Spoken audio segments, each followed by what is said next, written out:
ආයුබෝවන් කටක ලග්නයෙන් උපන් ඔබගේ 2026 වර්ෂ පලාපල විස්තරය මේ කටක ලග්නයෙන් උපන් ඔබගේ ලග්නාධිපති සඳු 11 වෙන්නේද කේතු 2 වෙන්නේ බුධ සිකුරු රවි කුජ යෝගව 6 වෙන්නේද රාහු 8 වෙන්නේ සෙනසුරු 9 වෙන්නේ ගුරු 12 වෙන්නේද ගෝචර වෙමින් ආරම්භ වෙන මෙම වර්ෂය තුලදී වර්ෂ ආරම්භය යහපත්ව ධනෙ ලැබීමට ඔබට වාසනාව දෙනවා අතපසු යම් දේවල් නැත්නම් ඒවා කර ගැනීමට හැකියාවක් ලැබෙන කාලයක් බොහෝ බලාපොරොත්තු රැසක් තබාගෙන වැඩ කරන කාලයක් මේ කාලය තම සහෝදරාදී නෑදෑයින් වෙනුවෙන් විශේෂයෙන් කාලයක් වෙන් කරන්න වෙනදාට වඩා සිදුවෙන කාලයක් ගෘහ කටයුතු වලදීද වෙහෙස වැඩි වෙනවා ඔබට දරුවන්ගේ කටයුතු රාශියක් ඉටු කිරීමට සිදුවෙන කාලයක් අවිවාහක අයට නම් මංගල යෝජනා යහපත් ලෙස ලැබෙන කාලයක් ඔබටද මිත්‍ර උපකාර ලැබීමට මේ කාලය තුලදී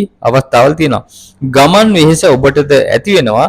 දුර ගමන් ස්ථාන මාරු වලට පවා ඉඩ ඇති වෙන කාලයක්. රැකියාව තුලදී යම් දෝෂ තත්ත්වයන්ට මුහුණ දීමට සිදුවෙන්න ඉඩ තියෙනවා. එය මූලිකවම හේතු වන්නේ ළඟම අයගේ යම් গুপ্ত ක්‍රියාකාරකම් නිසා වෙන්න පුළුවන්.